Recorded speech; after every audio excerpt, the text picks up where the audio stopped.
Wasn't around.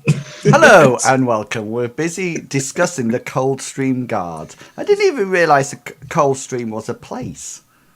Yeah. It's a good job they didn't march from something like Dickend, wasn't it? Because that would have been... Coldstream, UK. Berwick upon Tweed, Scotland. Yes, it is. It's in Scotland. I'm just looking at it on the map. So they marched from there down to London? Yeah, we well, I'd say we. They do it every year.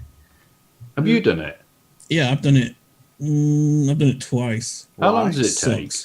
It took about, I think it's like 6 weeks.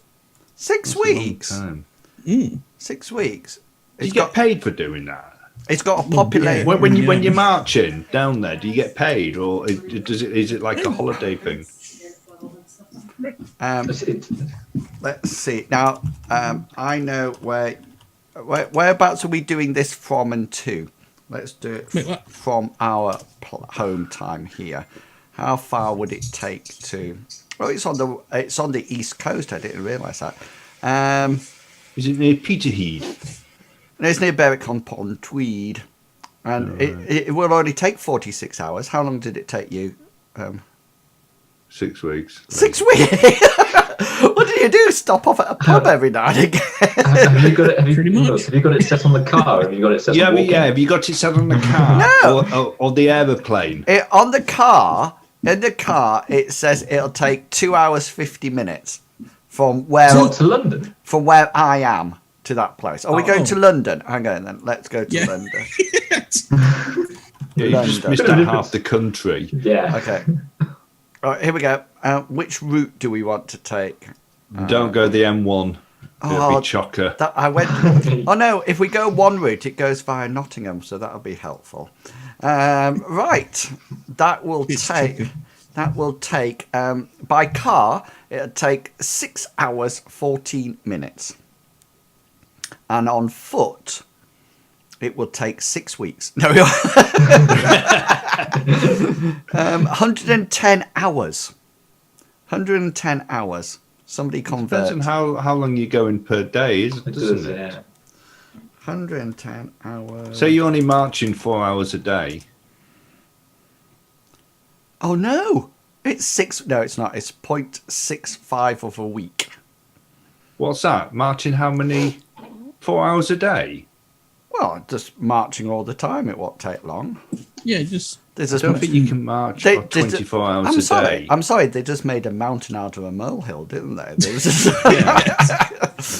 It's only. Here, let's march down to the corner shop and call ourselves the Coldstream Guard. It's only 336. It's only 340 miles. It's not far. You know, it's just maybe they did it in a day. You can go through Peterborough, and then you wouldn't want to do that. But you're forgetting that they're soldiers, so they're going to be stopping off at the pub at every pub. Yeah. Oh, Longshanks! I am shocked. But that is one hell of a pub crawl. Well, if you can you imagine what will happen when they hit York? Only good things. Only good things. But I mean, pub-wise, there's 300 something pubs in York alone. I know. They'll get caught. They'd never leave. They get caught on the Micklegate Run, and that would be it. So they'll be on there. Anyway, we are not here to discuss the Coldstream Guards. I'm sure they're very patriotic, and we love them dearly. Before we get any body, you normally run at 6 kilometers per hour. Oh, do you want to? I used to run 5 kilometers. It used to take me like 2 hours. I was so unfit there. Anyway, welcome to this week's thrilling episode of Mithras or RuneQuest. I'm just going to call it Mithras now. I'm tired of calling it RuneQuest. The D100 dice game, that fantasy role-playing game, set in my own wonderful world. And it's been going well so far. It's been going well with the players down below me here. Miko is somebody that I play at the present moment of time just to boost up the numbers. She's an old lady, and she's really good. She's really good. I think she actually killed a rat, a mole rat in the last. I think she hit it on the head with her. She dealt it the killing blow. And I think Gully killed the other one. Yeah, I think we were just short of bonk. a fighter last week. Yeah, there was somewhat short of a fighter because Hengist couldn't get his dice rolls in. Anyway, before we go any further, let me allow the players the opportunity to tell you who they are and who they are playing. And as always, we go down to the ginger person who's down there, and it is Chugga-Wugga. Hello, I am Chugga-Wugga. I play Gulliver, former houseboy and now apprentice to Master Healy, the sorcerer. He's also friend and companion to Handy Jack, the busker and small-time fence. He's also the slayer of the multi-armed she-god on the Isle of Boncays, and the wielder of the somewhat fabled magical throwing stone of scorpion slaying. And as Inworlds has already said, on top of all that, he's also ginger. Do you know, you're just adding random things. I am not. Didn't your stone actually miss a mole rat? Excuse That's me. the scorpion. It's a scorpion. magical throwing stone of scorpion slaying. All right. It's going to miss a mole rat. I see. See, It if missed I the had mole rat, hit thrown the it baby at the scorpion. mole rat and it had also hit the mole rat, then it would have been a magical fabled throwing stone of scorpion slaying and mole rat rat slaying. But Brilliant. as it is, it's only a scorpion slaying. I got you. I totally understand now. And underneath him, we have Big Beastie. I am Big Beastie, and I play Briggs, the good-looking archer of the group. He's a traveling nomad. He's a traveling nomad that is caught up in this rough group of people. I wouldn't say I was rough. I knew he was going to say that. I don't think I'm rough. So, I don't think. Are you talking Killed about more things than Miko? what I have. Are you brilliant. talking about Miko's legs? Don't be nasty to her. She's a bit droopy in that token, isn't she? Yeah. Happens to us all. Yeah. And then over to the left, we have Longshanks EPG. Hi guys, I'm Longshanks EPG. Tonight I am playing Hengist, the warrior tank of the group, who, apart from last week, has done some pretty good, impressive fighting skills. He's taken heads off and arms off and the odd leg with his trusty longsword and shield. So, apart from last week he was on holiday, I think. Yeah, you almost like had a bit of. You had a bit of a sabbatical last week, didn't you? He felt sorry for the others, so he thought he'd give them a chance. Yeah. To rack up some kills. There wasn't a lot of things happening last week at all, if I remember correctly. Either that or he had too much ale. I was just trying to think of what he's actually killed. What he's actually killed? Oh, you killed a painted man, didn't you? I've killed a couple of painted men. I've killed a pirate. A mutineer, sorry. And some other stuff. Them, didn't you? Oh, phone. Somebody's got a text message. Just rabble then, basically. Who killed the birds? Oh, nobody killed. Nobody killed the birds. Yeah, they flew off. Yeah. We couldn't kill them because they were too far away. And they nearly killed me. And they nearly took your arm with them, if I remember correctly, Briggs. Yeah. Yeah, and apart from that, now you got me thinking what you actually did kill. I killed the she-god, the multi-armed one. I killed the old woman, the one that was further down in the temple. Did you? Isn't the tank's job to kill people? The tank's job is to stop people killing you guys. That is probably quite correct. That because if Hengist hadn't stopped that magical old lady from getting to you, Gulliver, then you wouldn't have been able to kill her by killing the yeah. She was just run straight through it. If Hengist wasn't in the way. We didn't hear anything you said then because you went all roboty. Seriously, He said, you just the all like evidence went. is in the other episodes. It's fine. You just all like. No, how's your internet tonight? It's great. I noticed that when I arrived, Longshanks was in, then left, and then came back again. I didn't know whether or not. Yeah, I accidentally closed Roll20 without realising. Gully loved to kill old harmless ladies. That's from Clout. I don't think you have you killed an old lady. Oh, the priest. Oh, the witch thing. Right? Yeah. I didn't. Well, indirectly, I just burnt a wrapped up body with a torch. Yeah, after stabbing it a few times. Yeah. Well, Yeah, because I was just thinking, isn't it the job of the tank to sort of like, I'm thinking in sort of like MMOs, to sort of like stand there and absorb damage and keep the threat, while Look at me, I'm a decoy. Yeah, well, DPS actually kill it, isn't it? Because tanks don't do a lot of damage, technically, in MMOs. unless you're a paladin tank. Yeah, or, you know... Or Hengist. Yeah. Or bear tank. Because generally, their job is just to absorb damage and keep the threat. So, anyway, let's get a move on, because let's see what actually happened. Because if you remember correctly, I still haven't got an intro, by the way. But I'll have some time off over Christmas and I'll make it then. Just to remind you, we get an extra hour in bed tonight, don't we? Well, there we go. Do it. Yeah. Hour.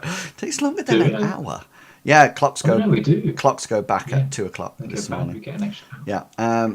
So anyway, what has happened is that the fearless adventurers, Miko, Gulliver, Briggs, and Hengist, have arrived in the town of Lindowe, and they have been here for. They arrived, and I'll just show you the town of Lindowe because we're here.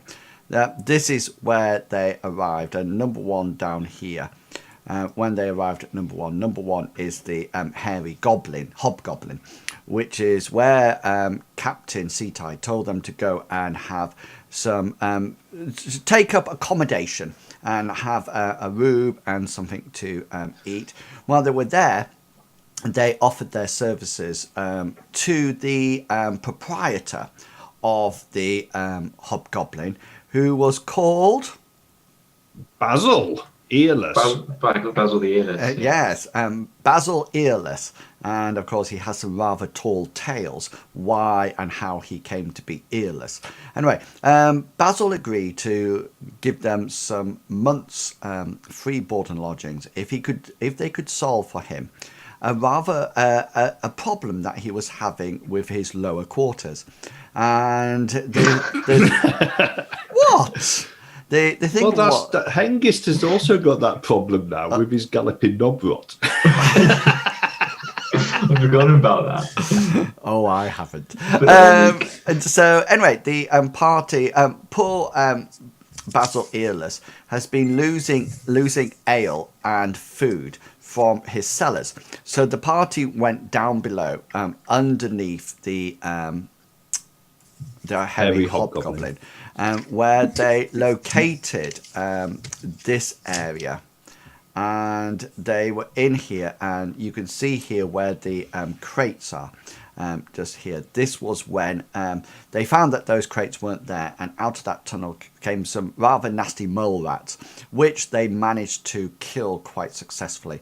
And they did think for one moment that these mole rats somehow, I don't know how, were actually stealing the food and the ale and taking it down the corridor. Anyway, they've eventually came to the conclusion that this was not the case. And they found a trapdoor down here, which they opened. And down at the bottom of the shaft, there was a soft landing. And it was obvious they came to the conclusion that people were pushing something was pushing the beer barrels down and take them away. So they went down and they headed off down a corridor. And then they suddenly came to a part when they could see faint glowing amber lights ahead of them, and they quite wisely decided to extinguish their lanterns. And Gulliver went on ahead to see whether or not what was in the cavern, and he got there and fell down a pit. And Hengist couldn't hear Gulliver, so went on ahead and fell down the same pit.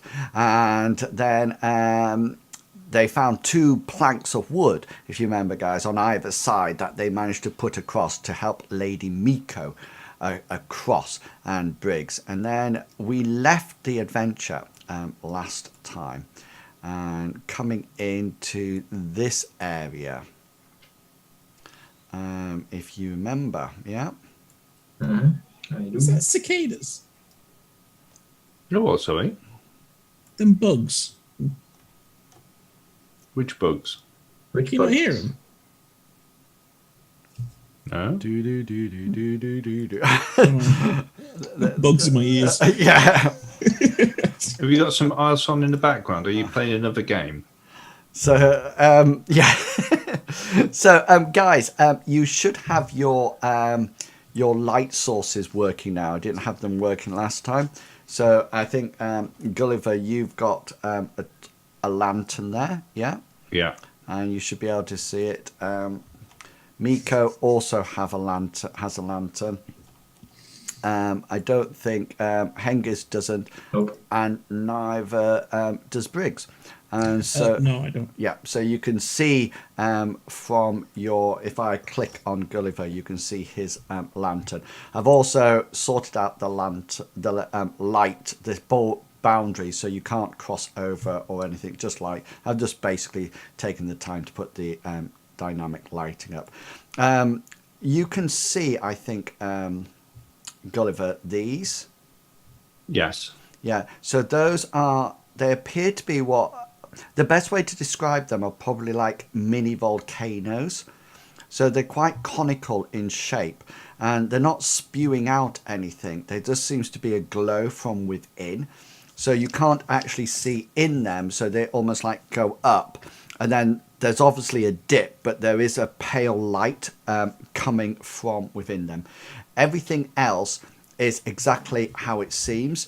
Just so you know, this here is a stone sort of like table, but it doesn't have legs. It's just like a solid cuboid. So it's almost like a sarcophagus, but it's not. It's just like a solid stone. Yeah, but it's quite deep. It stands about 60 centimeters, 70 centimeters from the floor upwards. But it's just a slab. Yeah, the reason I wasn't calling it a slab, because I always imagine a slab to be very flat, like a paving slab. But this is more like It's just a slab of stone. okay. Let me describe it as it's more like some kind of altar. It's that sort pillar of in Stonehenge. Yeah, it's something like a stone that's been knocked over. Everything else that you see is accurate. Are these piles of stone? Yes, So there's 2 of them, correct. one on either side. Yeah. And does it look like it's stone that's fallen down from the ceiling, or does it look like they've been purposely stacked? Like for markers or something. Yeah, just roll an insight roll for me. Would I know that? I don't think I'd know that, would I? Oh, yes. Good start, Gully. Good start. Thank you very much. Good start. It looks like they're almost like purposely being piled one on top of the other. It's almost like... do you have a custom roll? I do have think we a would. customs, but I don't know how it would relate to... Yeah, well, if you roll it, I'll adjust the difficulty. Oh yeah, no, that's fine. You think they're vaguely religious? Okay. You remember seeing them in sort of like situations where there's sort of like sacrifices, etc., being going on. Was there anything similar on the island of Von Kays? No, not that you remember. Okay. These I was taking your previous insight roll for that. Yeah. right, these mini what look like mini volcanoes. Is the light flickering from them? It seems to be more of a steady glow. Okay. And is there any difference in temperature in this cave? Does it feel warmer? Not so much for where you presently are at the moment. Right. Okay. There is you do figure there is some light coming from these, Which is probably what we saw. yeah. You think that these are probably the light source that you saw before. Okay, Gully's going to spend a bit of time, and he's just going to stand quietly and listen to see whether or not he can hear anything else within the cabin. Okay.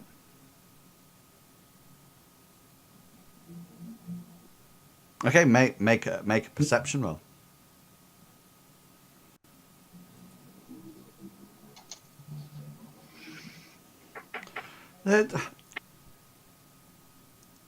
You don't seem to.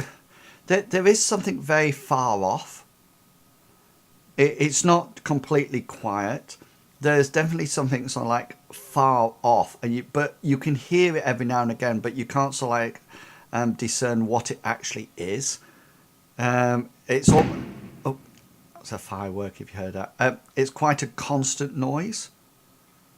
So it's not fluctuating at all. It's just constantly there. But it's just you. It seems to be.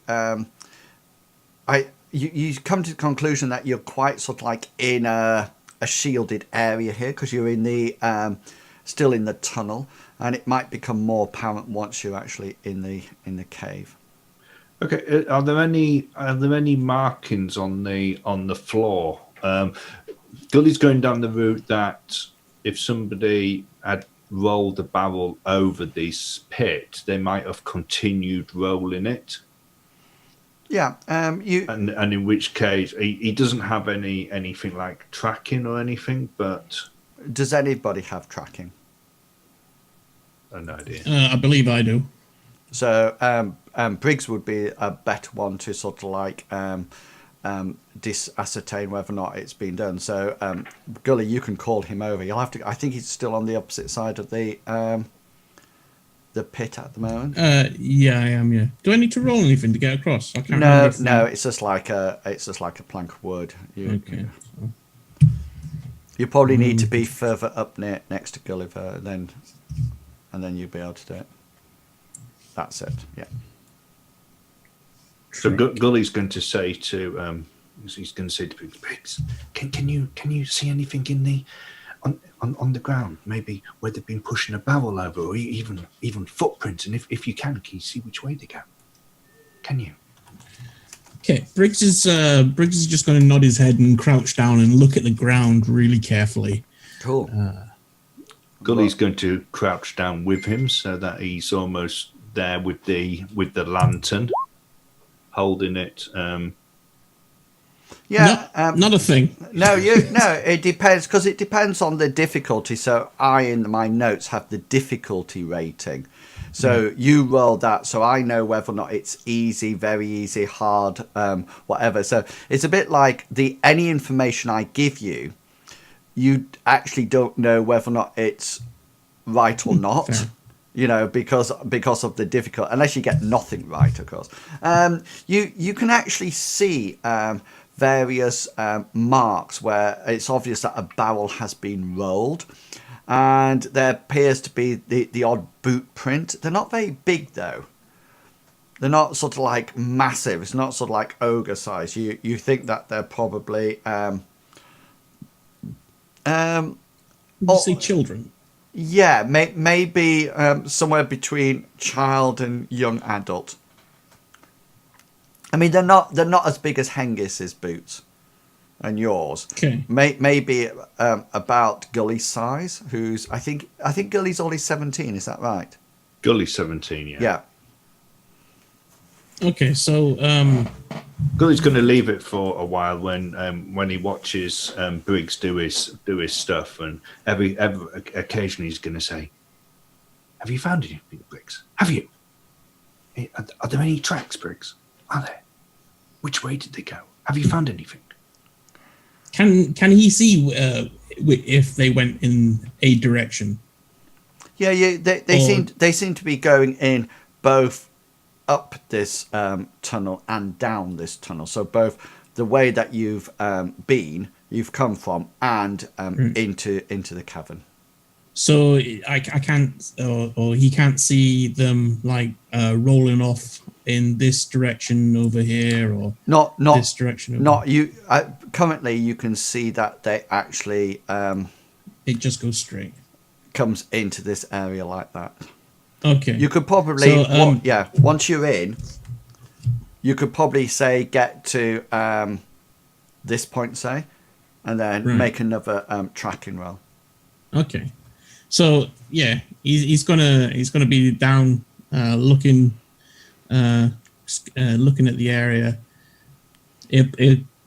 Point to Gully, and point at the ground, and show him that the indents, the straight line of the indents of something heavy that's compressed the ground, and he's going to point in the direction that it's rolled to. So he's going to start moving up slowly, following the track. Cool. But hopefully in the light. At this point, Hengist, he hasn't been saying anything, but he's keeping an eye out as far as he can ahead, keeping sort of like just behind Briggs, so he doesn't disturb Briggs, but keeping an eye out sort of like as far as he can see. Cool. Well, just get to the piers. Yeah, excellent. Sorry, I can't remember from last week. I know Miko has her staff and a lantern out. Gully, what have you got out? Gully has a lantern, and at the end of last adventure, he had unslung his sling from his belt. Right, got you. And Briggs? But there's nothing in it yet. Yeah, got you. Briggs just has his bow out. Yeah, and that would be sensible because you're probably using your other hand to feel the ground, etc. Yeah. And Hengist? Hengist has his shield out on his arm, and his sword is also out, but he's not standing in any sort of like he's just got them in his hands. If you know what I mean. Yeah, He's cool. not doing anything with them as yet. Yeah, but it's out of its sheath. So yeah. Cool. Yeah. Seeing the other two walking sort of like in the middle of this corridor where the trap was, Gully's going to sort of like say, guys, watch out for traps. There was a pit last time. And he's going to head up, keeping close to the wall, almost keeping his hand on the wall with his, sort of like as close to the wall as he can. And he's going to move up along this wall. Okay, yeah, cool.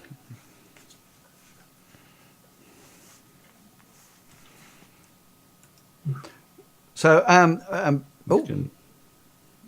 so Briggs, you would have to get to somewhere like this to make your next tracking roll. Yeah, go for it.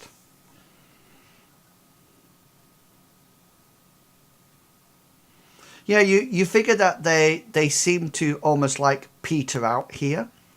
And you figure that they probably got to here and were either smashed, and you can actually see some small bits of splintered wood around, and the odd little bit of metal bar, and it's almost as if they were smashed to smithereens. It just kept being hacked away. The ground's a bit damp here as well, so you think maybe there was a bit of leakage, but there doesn't seem to be any tracks going either side, either way from this location. You also you just roll your insight roll for me.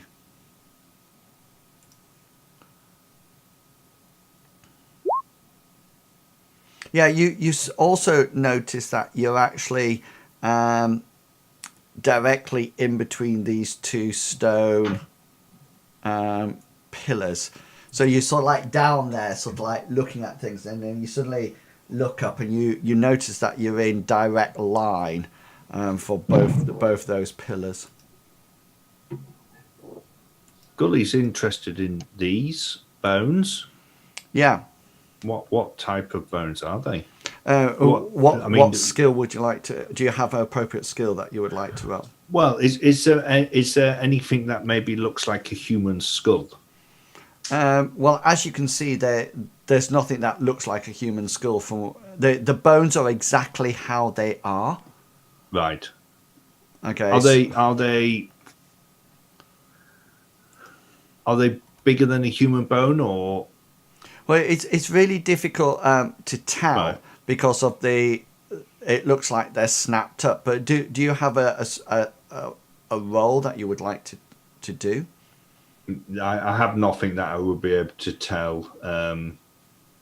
Okay, is there anything that it could cascade down to that you think that it might be? For example, something like first aid might give you. He does have a first aid. He does have a first aid skill. Right, so you can roll a first aid, and I'll just increase the difficulty.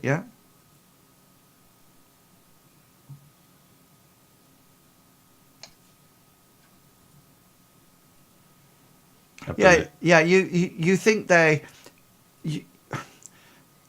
look quite big in places, and you're not. I mean, you've done a bit of first aid, but you've never actually got through to fixing bone. Or see any of this stuff that he's done has been magic. Yeah, so you probably sort of like think there's nothing here that you can sort of like think, oh yeah, I definitely know what bones it is. They're definitely bones, definitely bones. But now being closer to these stacked stones, is there anything that he notices about them? Do they have any engravings on them? Are they smooth stones? Are they more just like rocks that have been? Okay, so make your perception check.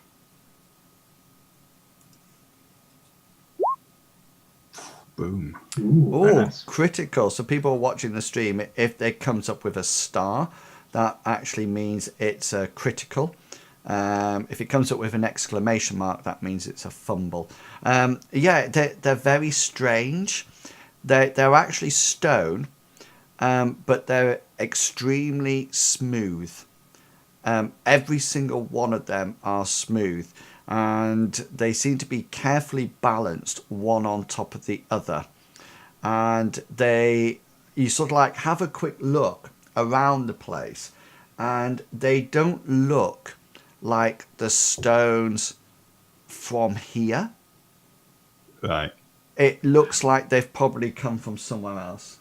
Are they the size of a throwing stone, or are they more like a rock? Yeah, so as you can see from there, they're more like a rock. Rock, right. Yeah. They're slightly bigger than a pebble.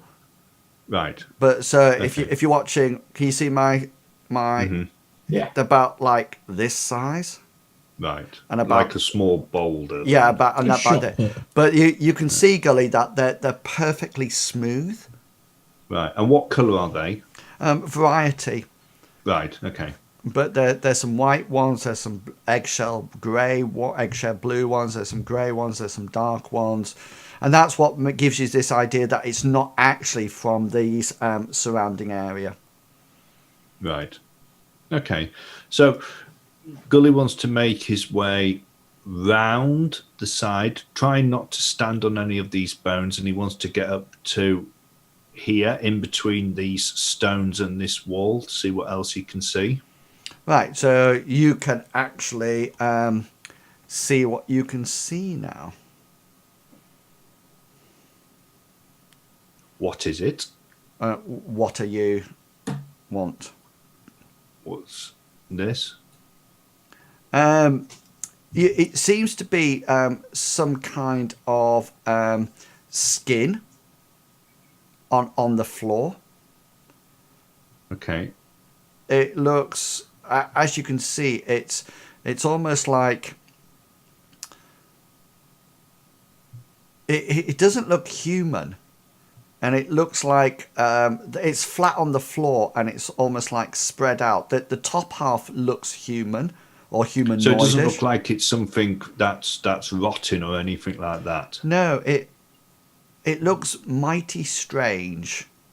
It does seem... And it's sort of like a brownish colour. Yes, most definitely. Oh, just while you get here, you can hear the sound becomes a lot more familiar to you. And it's coming from this direction. Yeah? Can you see where I'm clicking? Yeah. Is it water? Yeah. It appears to be like the sound of the sea.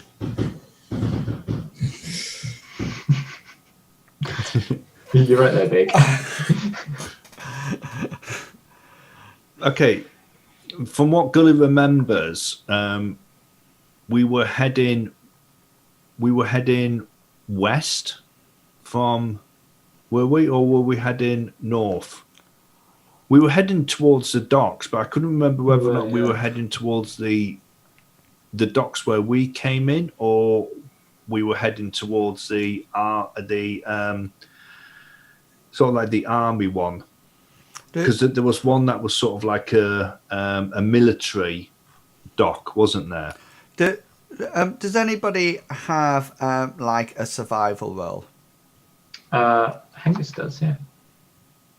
Okay, so I'm presuming, Gully, are you communicating with the rest of the party? I'm not at the moment, just because of the distance that people are away. He was just trying to get his bearings, because I suppose because he's closer to where this noise is, he's going to hear it more than they are now. Yeah, I mean, they probably haven't recognised it, but if you want to communicate it, then people with survival roles can actually decide direction and whereabouts they're coming from, or navigation. That navigation is more to sort of like find out how to get somewhere. Survival sort of like tells you roughly the direction that you're travelling in, etc. Okay. This just last thing about this this thing on the floor. Is it furry? No. Okay, so it's some type of just a skin. Yeah, it looks like it's quite... when I say tanned, I'm talking about like tanned leather. Right. Okay, and just at the edge of the lantern, I can see these. Yeah. Do they look human? Yeah, they're skulls. Right. Minus the mandibles. The what, sorry? The lower jaws. Oh, right, thank you.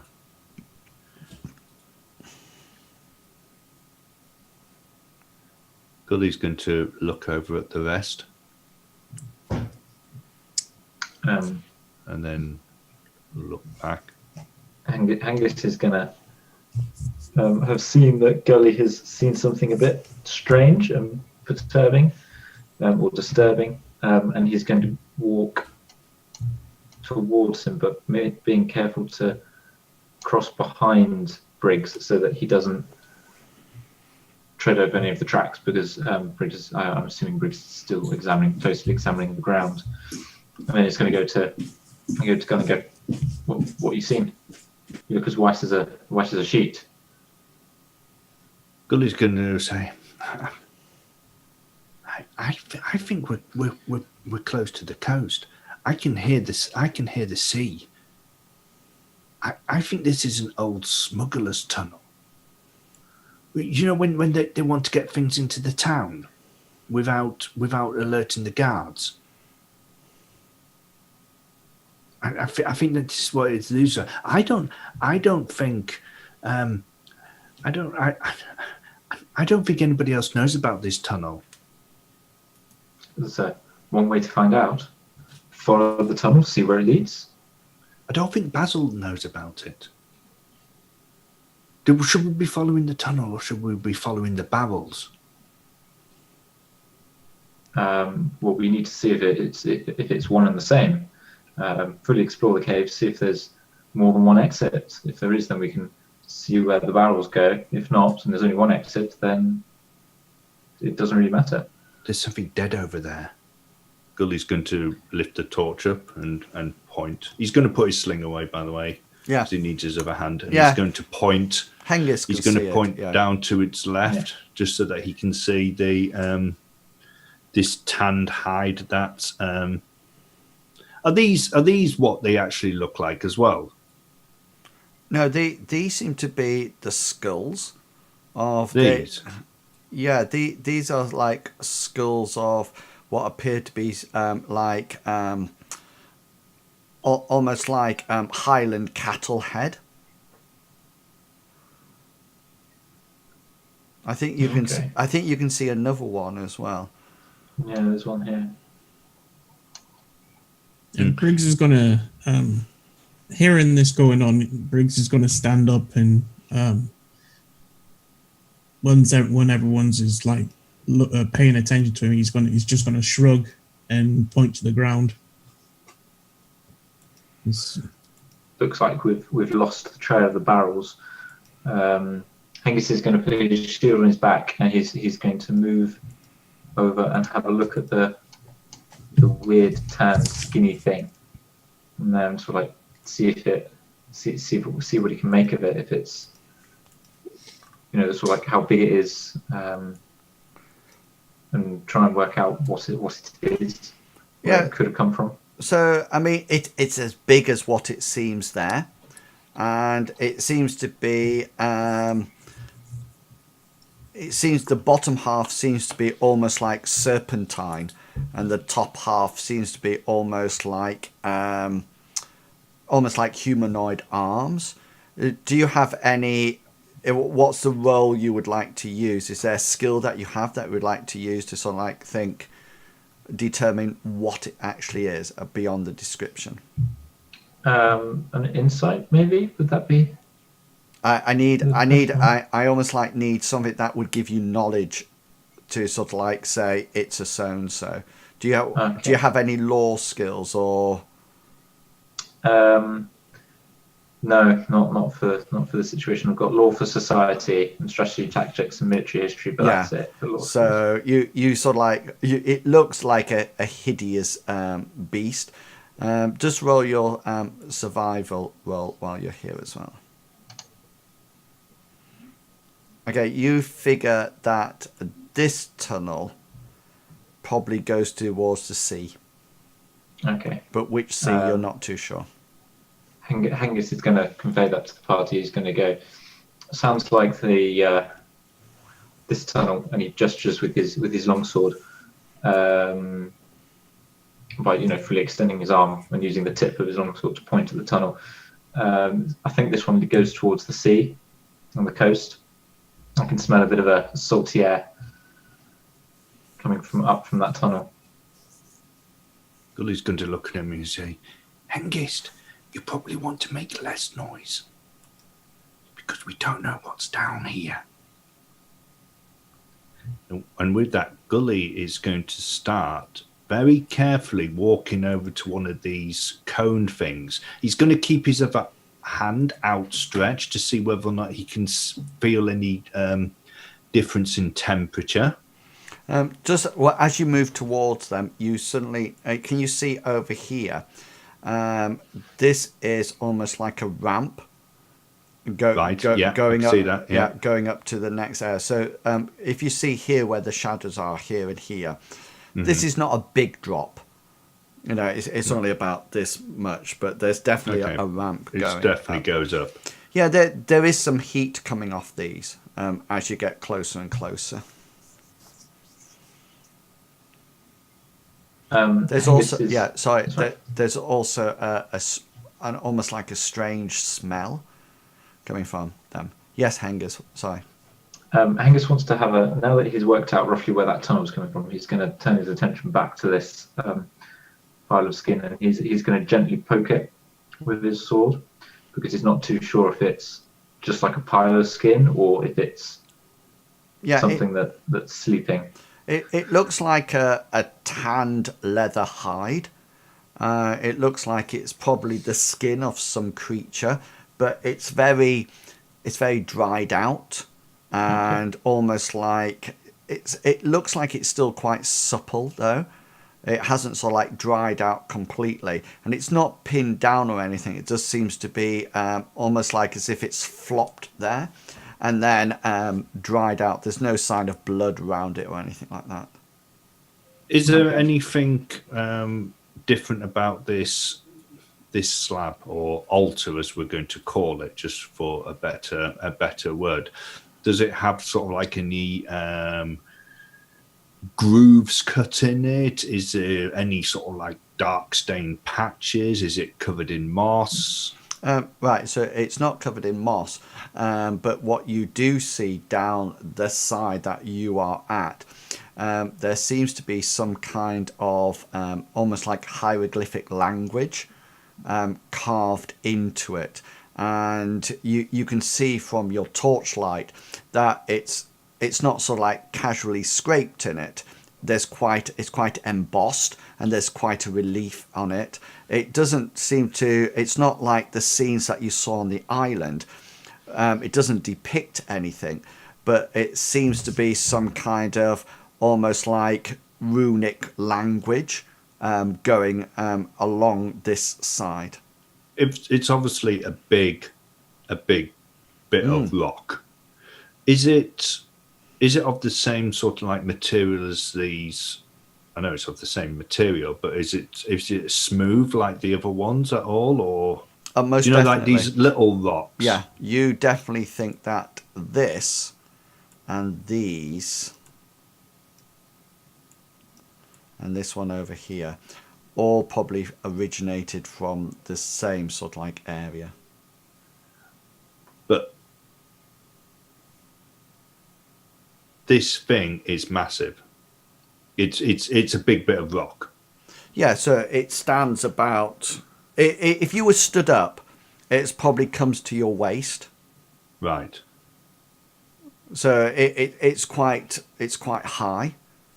But Gully's thinking to himself that if somebody had to drag it down here, it would have either taken a lot of people to do, or maybe a couple of animals to, you know, a couple of draft horses or even oxen to drag it.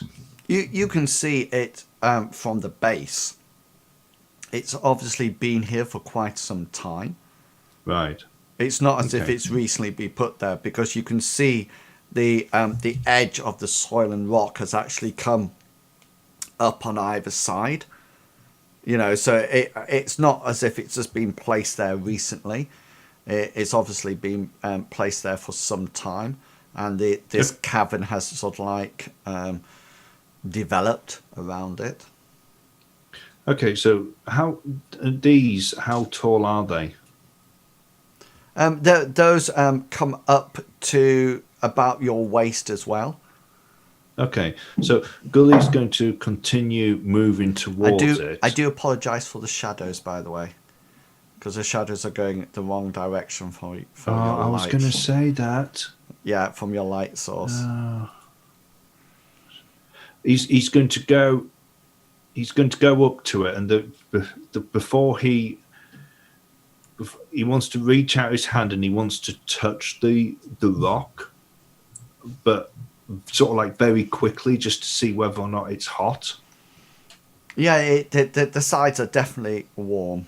It's not. Okay. It's less. It's not necessarily hot. It's more warm.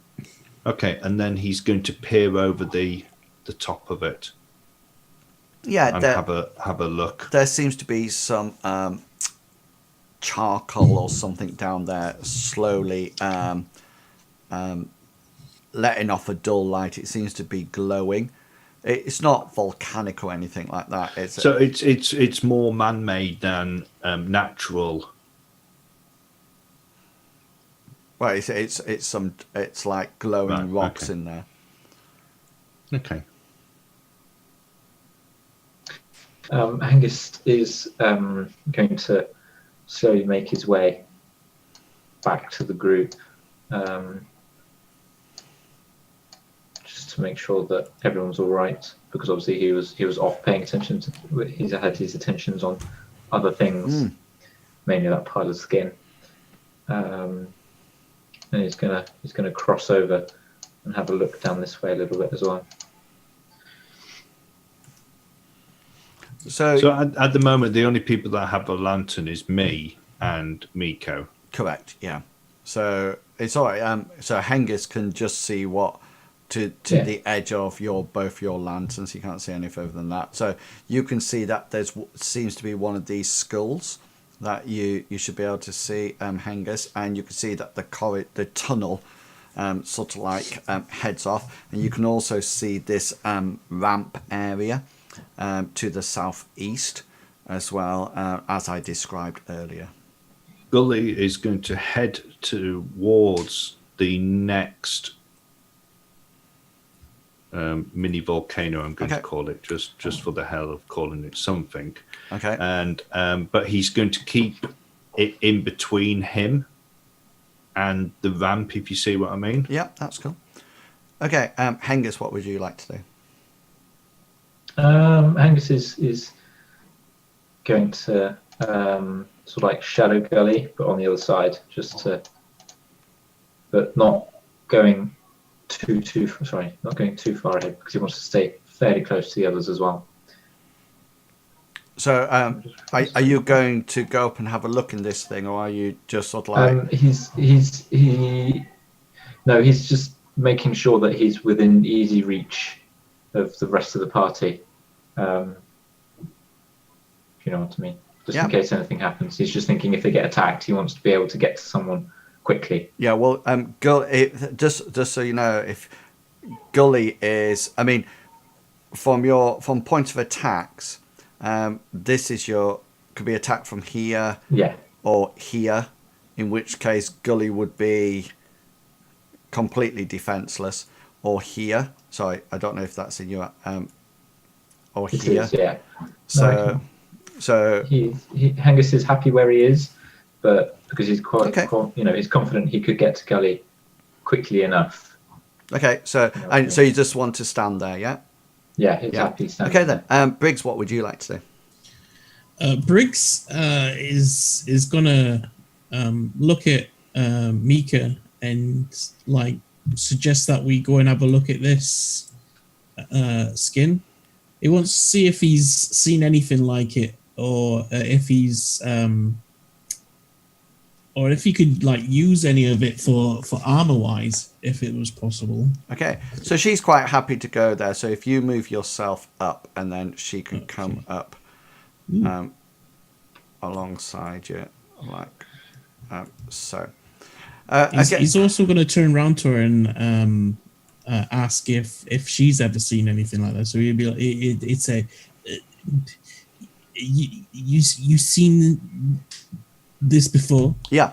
Okay. Cool. So I'll go through what everybody's going to do, and then I'll go back and tell you everything that's happening. So Gully, this like pillar is exactly the same as the other one, and it seems to have inside the same glowing coals. You do suddenly think this is really strange, because they seem to be glowing for a long time, and it's either they're also natural, aren't they? The actual sides of it is natural rather than the actual conical shape is natural, but you don't know what's inside. When you look inside, you can just see these embers glowing, so you don't know whether or not it's actually completely hollow or built up. But you just think, I mean, you've been here for quite a while since you came down the corridor and came down the tunnel, sorry, and it's been glowing for quite a while, and it doesn't look like it's going out or anything. Do you have? If you let me know, if you want to see whether or not it's magical, then that's. If you just tell me what you want to roll, and then I can see whether or not.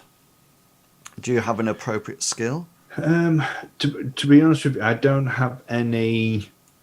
I don't have sort of like any knowledge roll. I don't have any knowledge or lore skills concerning magic. Okay, so you can roll your sorcery skill if you wish, or your folk magic skill if you wish, and I'll take it from there.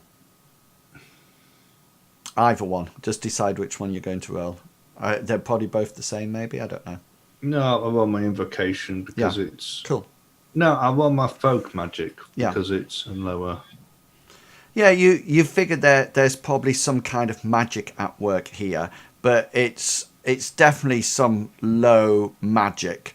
It's probably some kind of primitive folk magic rather than something as powerful as sorcery afoot. You know, and it just seems to be. It's almost like as if it's something that's made them everlasting. So Hengist, you're absolutely fine. There's no sound. I think just make sure, because I think you might have lost some of your vision down this corridor because Miko's moved. Yes, Briggs. So what you can see here. Do you have a skill that you want to roll? Something to do with animals or anything like that? To determine what it is?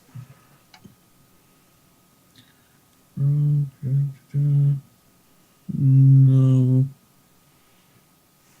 Okay, roll your tracking skill. Tracking.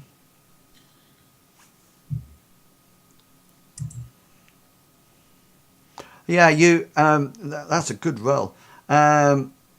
You obviously suddenly realise that this is no animal. It's definitely not an animal. It's definitely not a beast that you've come across while you've been out and about anywhere. When you've been hunting, it looks quite. If I say abnormal. That's the best way to describe it. Interestingly enough, when Miko sees it, you feel her suddenly tense beside you, and she almost like starts to look around, as if she's looking for something. And you by the way, you can also see now, can you see this pile of stones here? I think you can see that now. Yes, sir, yeah. Is the same as the one before, and you can see the pile of skulls there. You can definitely hear the sound of water, sound of the sea coming up from here. Right. So, her doing this, Briggs is gonna like reach and grab her by the wrist, and say, "What is it?" She sort of like looks very very concerned, and she's just sort of like, just as she glances around, she sort of like utters that she sort of like goes, "There is strange magic afoot here. I can feel the shift in the spirits." And you actually notice, and she's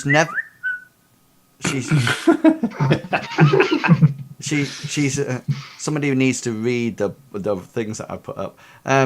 She's never ever done this before, ever, and for the first time ever, she actually moves to this, almost like behind you, Briggs, as if she's putting you in between this thing on the floor, as if it's some form of protection. Gully, what would you like to do?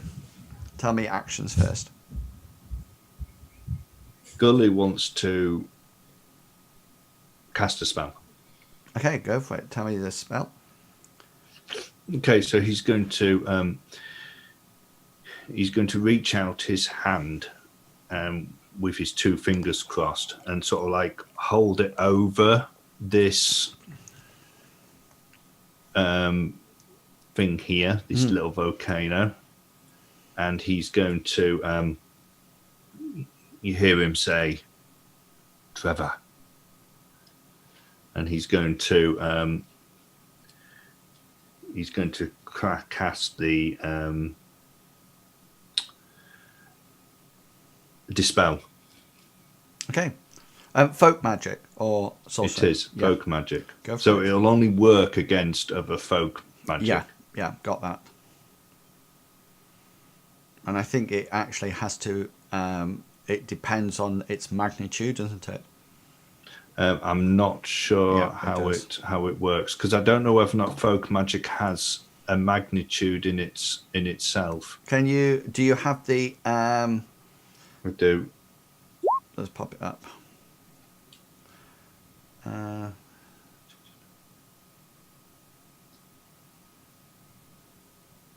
Yeah, cool. That's fine. Yeah. So did you roll your? Oh, you're on form tonight. Thank you. I haven't missed one yet. Yeah. So you cast avert on this dispel, and in order to try to dismiss it, and as you cast it, you notice that the ambers suddenly completely die down and just become a series of glow, and they're just like black coals, and that's it. Hengist, what would you like to do? Now that Briggs and Lady Miko have wandered off in a different direction, and seeing Gully paying particular interest to whatever that thing is over there, Hengist isn't quite sure what it is. He's gonna wander over as well and have a look. Okay. Just mildly curious about why Gully's so interested in this weird thing. Yeah, so you have a look and you can see there seems to be like a conical thing that is now empty, but there's some black coals in there rather than the glowing thing that was there before. Gully's going to say, they were magical, Hengist. The light was magical, and I dispelled it, but it's man-made, and it's magical, so it means there's another magic use around. Briggs, well, That's good to know. That's good to know, lad. Keep your wits about you. And Hengist is now going to start. So he's actually going to start scanning around a little bit more intensively. okay. Briggs, what would you like to do? You muted. I knew that. So Briggs has noticed that Mika's gone behind him, and she looks really worried, and one of the lights has died down in the room, and he's going to start backing up, like walking away from it, like backing away from it, and looking around the room as well. Are you readying a weapon of any description? You've got your bow out in your hand at the moment, but you don't have an arrow knot. He's gonna have his hand on an arrow. Okay. But he's not gonna draw it out yet. And whereabouts would you like to back up to? And then I'll if you tell me where you want to end up, then I'll move Miko appropriately. Right. So probably about here, like backing away from it. Just yeah. Walking. So Miko's quite happy as you sort of like back away. She also backs away at the same time. Can you, Briggs? Can you just make me a perception check, please? Perception.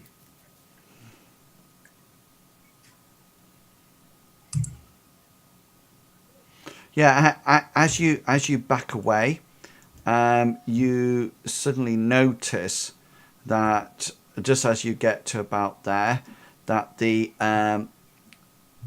skin, you sort of like you're going backwards and you're scanning left and right, and as you go past the scan once, it's there, but as you come back to scan it, it's just gone. It's no longer visible. He's gonna alert this out as well. He's gonna turn around and go, it's gone. As soon as Hengist hears that, he's going to whip round and go straight over to Briggs and go, "What do you mean it's gone? I poked it with my sword. It didn't do anything." He's going to point with his bow. Yeah. Hengist is also going to be getting his shield out because he had put it on its strap on his back, and he's now getting it ready. And he's sort of like for those of you watching, he's doing sort of like this on the grip of his sword, so sort of like tapping it and sort of like flexing his fingers, settling the grip getting the grip just right on his sword as well. And it's also just like none of the other party know this, but it's a slight nervous action as well. Gully's going to start heading this way. He wants to head up towards this ramp. Yeah. Is that as far as you want to go? No, he wants to go up to the top if he can. Yeah, go for it. So you can see something very strange up here. The one straight ahead of you appears. Yeah, it almost like you're not too sure what it is. You sort of like think to start off with it's some kind of multi-legged sea monster. But then you suddenly remember that they don't actually have bones, and you don't know whether or not it's something you're seeing antlers where you are and horns and it's upside down or something. Does he maybe think that it could be something like the elephant that he saw on the island of Romkays? It could be, but that elephant only had 2 tusks, and if so, this has got 4. But even more peculiar is this over the circle. Here. Yeah, it's actually the base seems to be a series of stones piled up, almost like a stone wall, and then coming from it. So the stone wall sort of like almost like goes up to your waist, and then can you see these bits here? Those are bones, probably the same as these bones over here, and they go up, and there seems to be almost like skin or hide or something stretched between them. You can see them here. Okay. Right, okay. And you can see, I think you can see inside. Yeah, you can see inside that it almost looks like it's being lived in. There's at the far side you can see what appears to be some kind of straw bedding.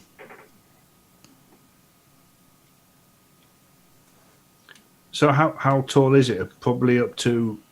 It goes over your waist? head now. The stones come up to about your waist, and then the bones go up even higher, or almost like curve inward.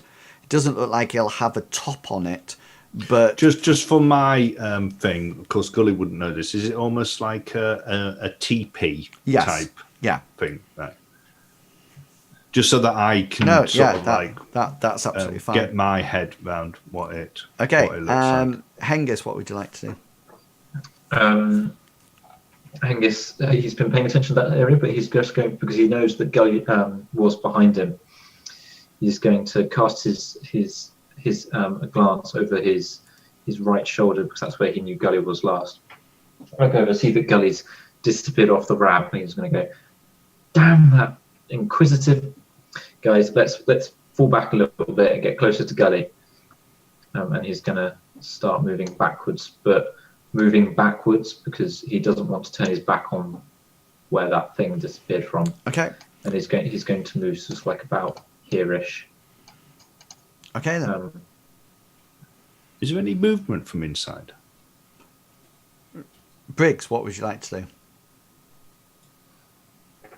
Briggs, he's gonna head with Hengist, at the same time saying, "We should go.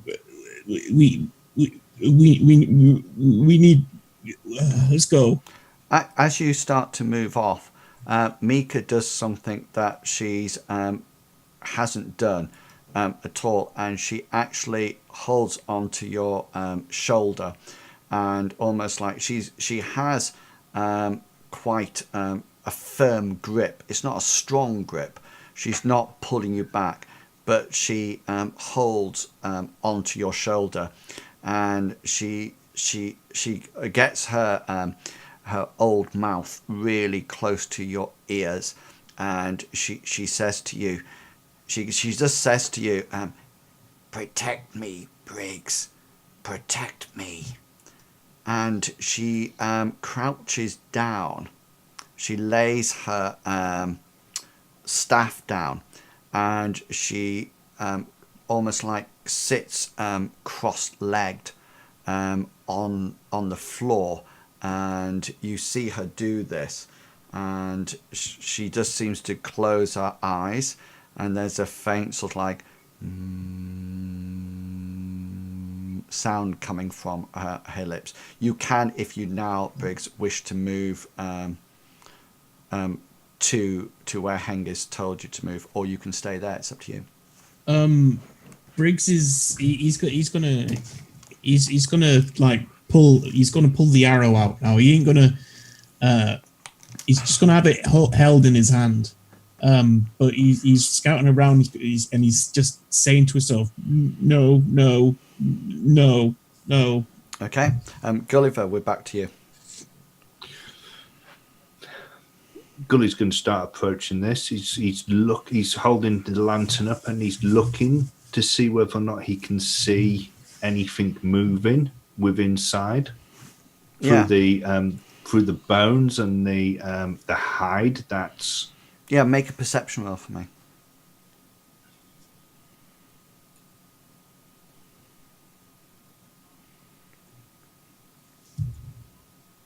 Ooh. It looks to be absolutely empty. Okay. Seeing it's empty, he's going to go right the way up to it. Yeah. What would you wish to do? Can he peer over it, or is it too? It's too high to peer over. You would have to peer. Could he move back some of the hide? The hide is attached to the bone. It looks like it's being constructed, so you can look through the entrance if you wish. Oh, this is like a TP entrance. Yeah. I don't know where you're pointing. Sorry, there is like a. Yeah, exactly. Yeah, I didn't know whether or not those were just bones coming it looks like out of it. It's a TP entrance. Okay. Do you wish? Yeah, to he'll kneel down. And is it flapped? No, it just seems to be an open passageway. Okay, so he'll kneel down and he'll peer into it. Okay, Hengist, what would you like to do? Hengist seeing that Briggs hasn't followed, but Miko's doing something which he assumes is magical.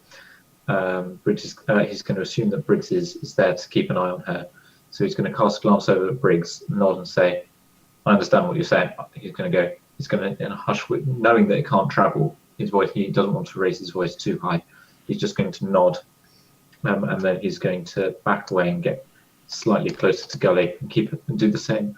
Gully protecting him. Okay, I need to know, Hengist, just which way you're facing. So currently you have your back to Gully, and you're facing this way, according to your character. Is that the way that you're actually facing?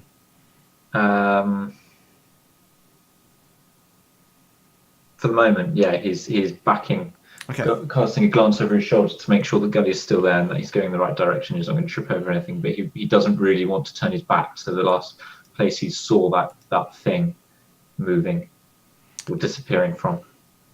Okay, just at that point, sort of like out of the darkness, you hear this almighty, almost like roll of thunder and lightning, and all of a sudden, Briggs, in front of you, you see appearing this form of the skin that you saw beforehand. However, it's now three-dimensional, and it appears over the altar, and it's almost like it almost like howls a bit, and you see lightning crackle round it. It doesn't look like it's lightning. It's almost as if something has made it appear, and it looks mighty. It does not look happy at all. Not at all. You can see it's slightly transparent. It almost like looks ghost-like stood there in front of you. And guys, I would like to have... let me wait till I got it sorted. Quick, poke it with a stick. Let me just delete your... How big is it? Oh no, forget that. Forget that. Bit personal. Good on. Well done. Right. You can roll some initiatives for me, please. Oh, I've lost it. There he is. Solid 15. Just make sure I click on him. Bless you. Oh, that's so... Okay.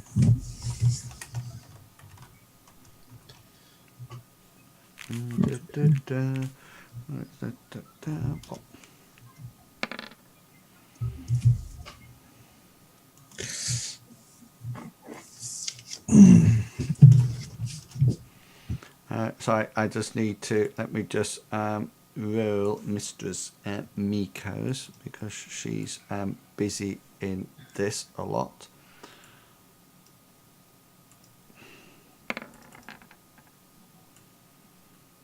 Right, so that's everybody. So let me just rearrange people.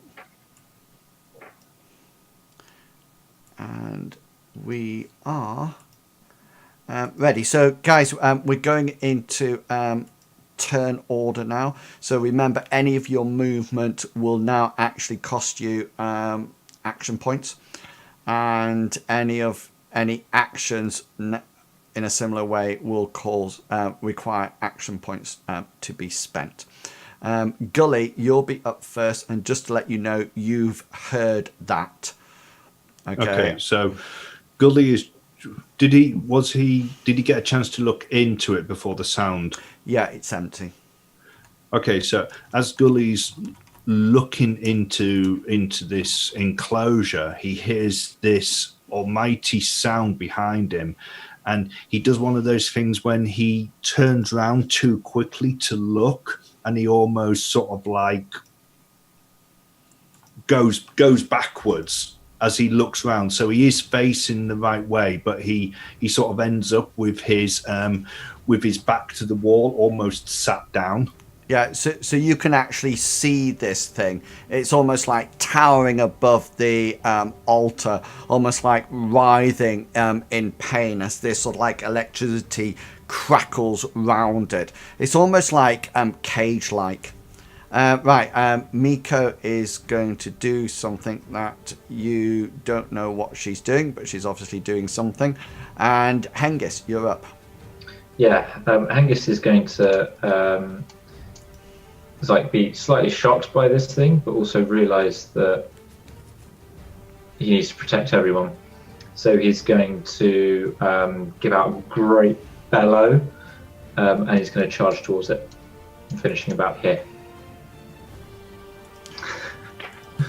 Is that within his movement? Yeah. Yeah. How far can I move? 6. You'll probably be running if you're bellowing. Yeah. Running. Yeah. So that's cool. So yeah, Yeah. I'm going to move to the base of the altar like with sword and shield raised up, shield raised slightly above my head, and my sword arm back, ready to strike next turn. Okay, this huge figure over the altar brings its hands together and sort of like makes this almighty clapping action, almost like, but hits the palm of his hands, and the lightning just sort of like dissipates from around it, and it's just sort of like there now, hanging in the air. Question: does it have a head? Yeah, it certainly does. It's almost like think of the Halloween mask. If it's a Halloween one, you know, when the scream mask, it looks very much like that. Okay. Right. Okay. Because I was trying to think whether, because on that it doesn't look like it's got a head, and I was trying to envisage this on it to see. No, it does. You can just sort of like see its back of its head and its hollow eyes and its talons. Okay. Okay. Briggs, you're up. Okay, he's going to ready his bow now. Cool. Just make a perception check for me, Briggs. Yeah.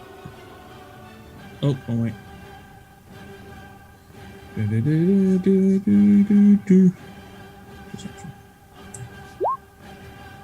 Yeah, so as you start to, you put the arrow in the bow and try to note it down, and you suddenly sense from behind you, and you sort of like, as you start to pull it back, you have a quick glance behind, and you notice that Lady Miko is flat out. She looks like she's fallen backwards. She doesn't look like she's dead or anything, but she does look quite ghastly pale. Right, turn 2, guys. Can I cancel that movement then and move to Mika and check on her? No, because you would have only seen that as you pulled the arrow back. Right. Okay. So turn 2, Gully, you're up. Okay, Gully. Seeing this massive thing on this altar with talons and a scary face, he's going to cast a spell. He's going to point it out with his 2 fingers crossed, and he's going to say "Erit" and trying to cast a spell. Yeah, go for it. Oh, now he fails. Yeah, so the magic surges towards this beast, and it almost like seems to enter its body. It doesn't almost like go onto it, and you almost like feel that as you push towards it, there's almost like something else that pushes back out at you, and you feel the magic. It goes past its skin, and then gets pushed out again, and you feel a bit of a oof, like that as it comes back towards you.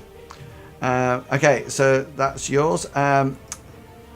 Miko sits back up to a sitting position, and again starts to hum behind you.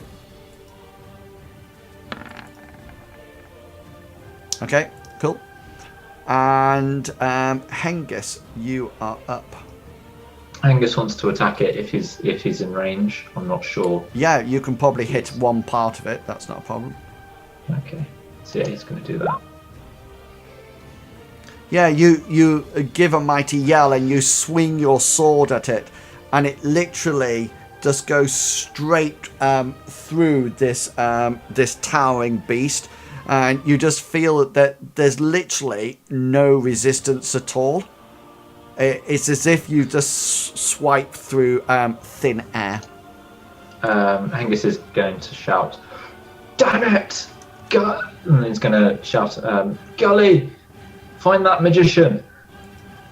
And then it's the beast's turn.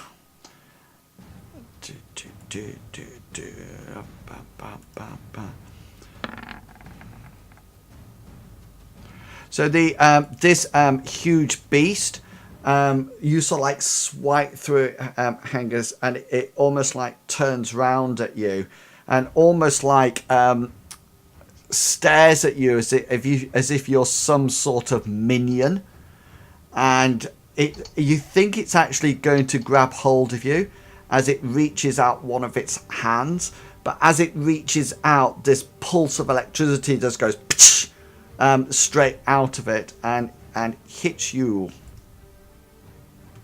Am I able to do any form of dodge or block or?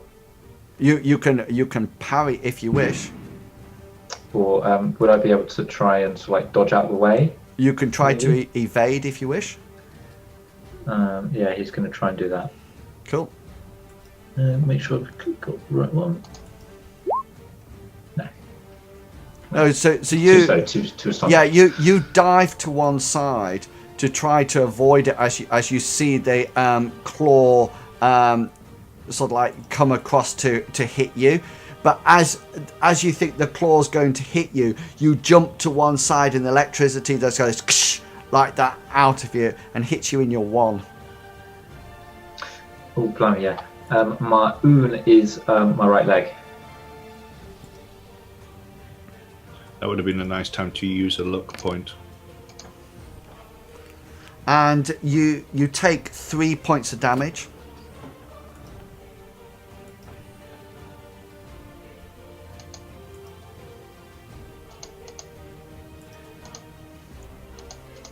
Cool. That goes to your leg. It goes through your armor. Yeah. Okay. Right. Briggs, you're up. Okay, seeing that Mika like fell backwards, he's gonna cancel loading his arrow, go and like sort of like crouch like on an angle from us and keep an eye on the so more like here, so he can keep an eye on that and at the same time make sure that Mika's okay.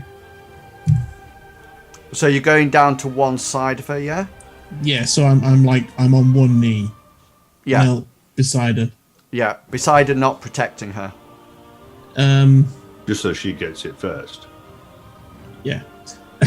Okay, cool. Okay. Yeah, so he's sorry. Yeah. You're hiding behind this little pool of rocks. That's what you do. Yeah.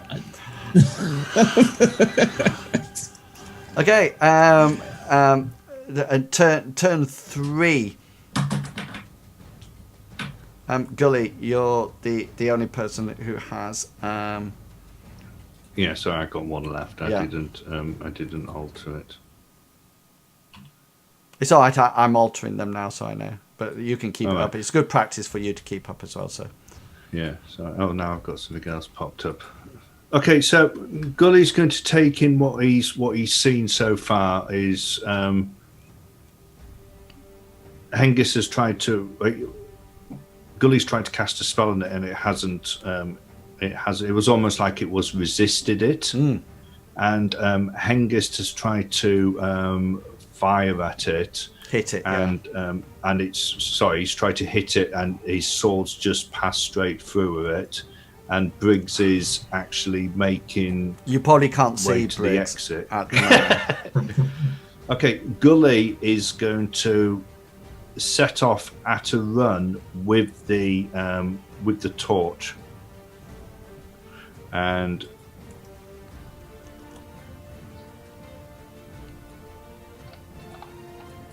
he is going to run here. Run away. I think I can make that. It's difficult. I can move 17. Yeah, that's running. absolutely fine. Yeah.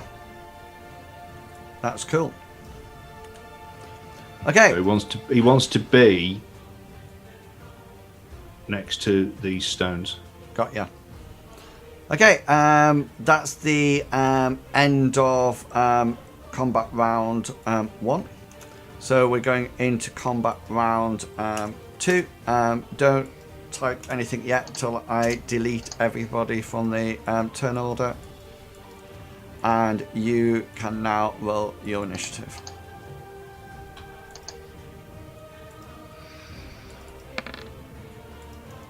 No. How on earth did that happen?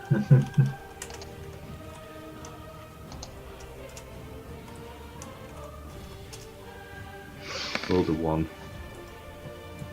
and a 1.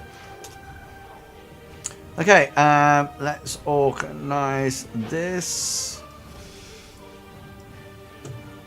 And we are up to combat round 2. So turn 1, please, guys. So Hengist, you are up first. Hengist is going to try and stand up. Yeah. And then turn so that he's facing the front, and he's got his shield up this time. Although all he's thinking in his head is shit. Yeah. Shit. So yeah, so you clamber to your feet, and Gully, you're next. Gully's going to try to kick over this pile of stones. Okay, do a brawn roll for me, please. A brawn roll, Yeah. hey? Excellent. Here we go. Yeah, you sort of like kick it, and it seems Does it fall over? If you want to put a luck point on it, then put it I on want there. I want to use a point of luck to kick it over. Okay, so using a point of luck on it, which would change it to a 4. That's what I'm thinking you're going to do. You're just going to swap them over rather than rolling again. So you get it, and it just sort of like crumbles over. There seems to be nothing in it. It just seems to be more stones within it. And that's why I needed you to do a brawn roll, because it's not just an outside. It's actually got stones inside it, but it just sort of like falls to bits around. Okay,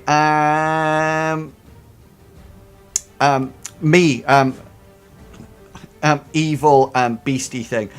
So Hengist, you get up, and this beast it's just about, it sort of like hovers over you with both its hands outstretched, and you just think it's just going to sort of like push them towards you and bolt you again, when all of a sudden it sort of like almost like turns round this way, almost like completely around away from you, almost like facing Miko and Brigs. And almost like, it seems to do this action if you watch my camera. It turns around and goes like that, and then comes back again. And you see it as it comes back. It almost like swipes at something in the air. Briggs, you're up. Seeing that Mika's back doing a yoga again, he's gonna start to.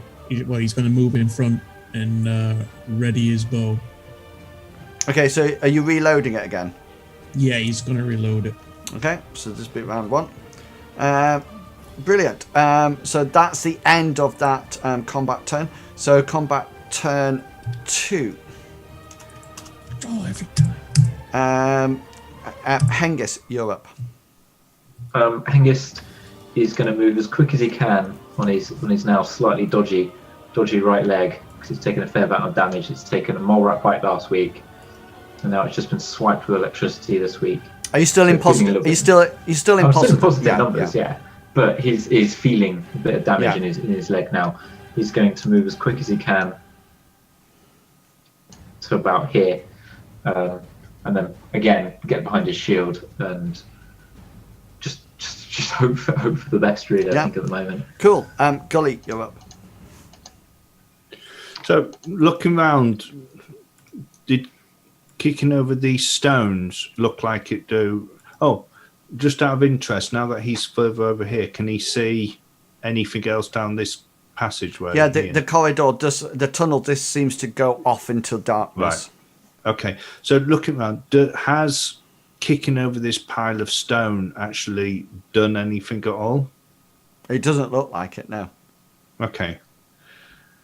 Right. In which case, he's going to run, heading round the back of it. How far is that? That's 10. So heading round the back of it, he's going to run. Oh, it won't be round the back of it. It'll probably be round the front of it, won't it? Because it's still facing in that direction. It's facing Briggs and Hengist at the moment. Oh, right. Okay. So Gully is going to run this way, going round the back of the altar until he gets to this pile of stones. Okay, so Briggs and Hengist, you almost like see Gully running because he's also got a torch with him. Remember, so the light is flickering everywhere as he sort of like runs round, and he stops over at that point.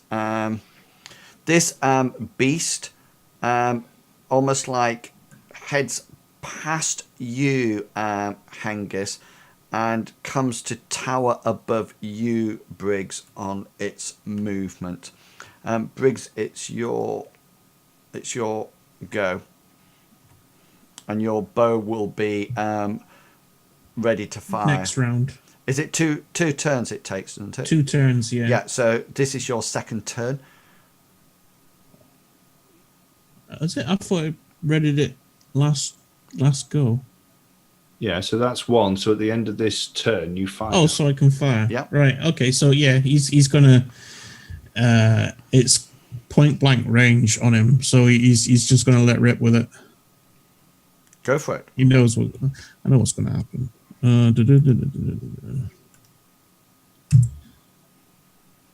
Nice. Yeah. So Formidable. that sort of like fires off, and it's sort of like as you probably expected.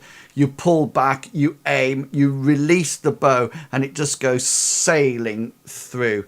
And Straight through and hits Hengist in the straight head. through and sort of like lands on the floor, and you hear it sort of like snap on the far side of the altar.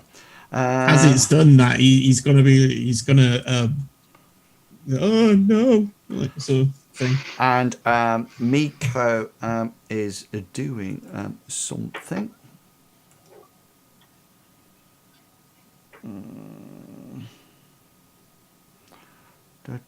Where is it? There it is. Yeah. Okay. When the I won't know. Don't worry. Forget me. Excellent.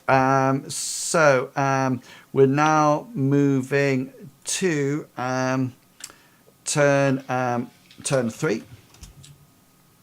So Hengist, you're up first.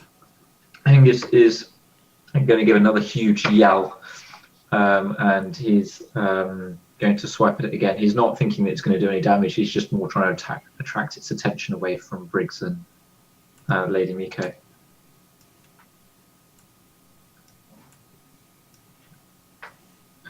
Yeah, really good swipe. You sort of like behind it as well, which it wouldn't be able to parry or anything, and you just swipe it through. Briggs, you see Hengist's sword sort of like come very close as he sort of like swipes it through, but it just goes straight away through it. As he sees that, he's gonna like move back Matrix style. As it comes through. Yeah, you'll just have to lean back, slightly as you go through it. I think Gully's the only one who's got something left. Yeah, Gully's going to try to kick over this other pile of stones, but he not being the strongest person or the most athletic person, he is working with fairly limited assets. Yeah, brawn it. Yeah, you actually manage to sort of like dislodge some of them. You don't actually manage to kick it completely over like last time, but you definitely managed to dislodge some of them. You notice that it's very much like the other one. It's piled up as well. So guys, we're going into round 3. Is there any exits going? Can I see this area now? Is there any exits going off it? Right, let me see what you can see. You can see the blank wall here. You can see the corridor progresses at one point. Sort of like Which is there. here. You don't know what's beyond that. Right. Right. Let me just get rid of you all.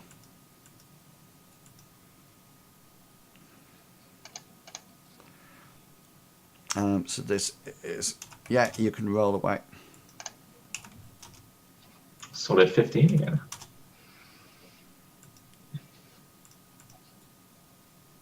Mm.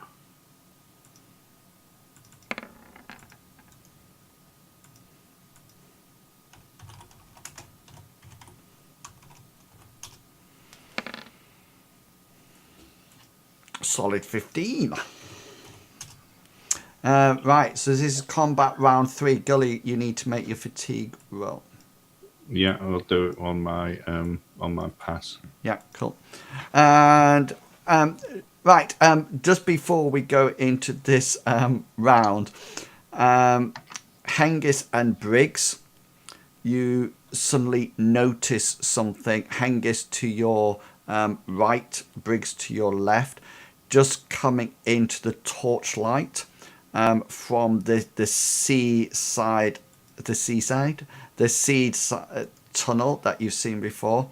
Suddenly there comes what appears to be some kind of vaguely lizard-like, dog-like, well, it's more dog-like beast that almost like comes in, and it's obviously heard what's going on. It's almost, you get the feeling that it's almost like being summoned, and it comes in. It's not actually as big as that, so don't panic. And it sort of like comes in. It's roughly humanoid shape, maybe a little bit smaller, almost like teenage shape size, and it comes in and it sort of like growls at you at the beginning of this round.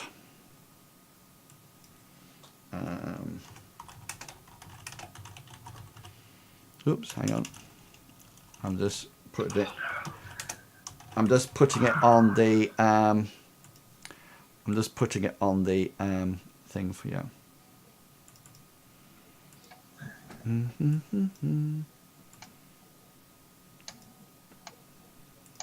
Oops. Nope.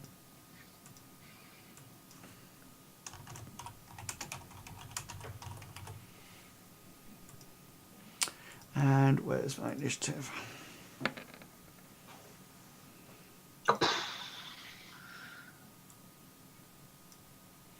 And that puts me there. And guys, this will be an appropriate time to have a quick 10-minute break. So we will be back in 10 minutes time. So please make sure that you go and get yourself a drink, go and stretch your legs, and we will be back in precisely 10 minutes. So please don't go away, and we will be back shortly. If everything works.